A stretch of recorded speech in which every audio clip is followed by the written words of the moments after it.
તો પેલા પીધી આપણે ચા, કારણ કે સવારમાં ચા મળી જાય તો વાત જ અલગ છે. અને પછી વહી ગયા સાગર હેરકટ ની અંદર આપણે હેર કટિંગ કરાવવા માટે. તો વિડીયો પૂરો જોજો. તો જય શ્રી રામ મિત્રો, કેમ છો? મજામાં? અને છઠ્ઠો દિવસ હાદુની સાથે ને સવારમાં આપણે ધનુને લઈને નીકળી ગયા આપણે ચા પીવા માટે. અને જાગીને જો મિત્રો ચાની ચુસ્કી મળી જાય તો વાત જ અલગ છે. ચા તો વી નાખી છે ને પછી ભાઈ એવા સીધા સાગર હેરકટ ની અંદર હેર કટિંગ માટે, કારણ કે આપડા વાળ થઈ ગયા હતા બહુ મોટા મોટા, એટલે હેર કટિંગ માં એવાના કરી નાખ્યું હેર કટિંગ. તો હેર કટિંગ કેવું લાગ્યું જરા કમેન્ટ કરી દેજો. અને હેર કટિંગ કરાવીને પછી હવે એવા સીધા તે આપણે આપણા અગાસી ઉપર, અને અગાસી ઉપર મિત્રો પવન જ એવો આવે છે વાત જ પૂછવામાં. અને ત્યાંથી સીધા હોય हम खाने खाने के लिए आगे हैं।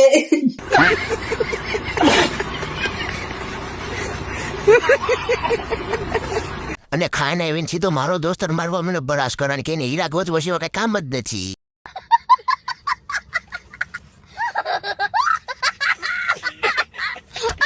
અને વાગ્યા 5:30 ને કે પાછો હીરો ખોયો.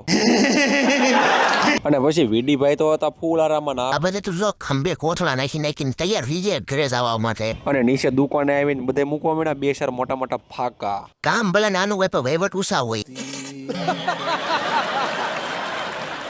અને પછી ઘરે આવીને કરી નાખી હર્ષુભાઈ અરે થોડીક મોજ મસ્તી. ને વિડીયો સારો લાગ્યો હોય તો લાઈક એન્ડ ફોલો કરવાનું ભૂલતા નહીં. તો મળીએ નવા મિની બ્લોગની સાથે. જય હિન્દ.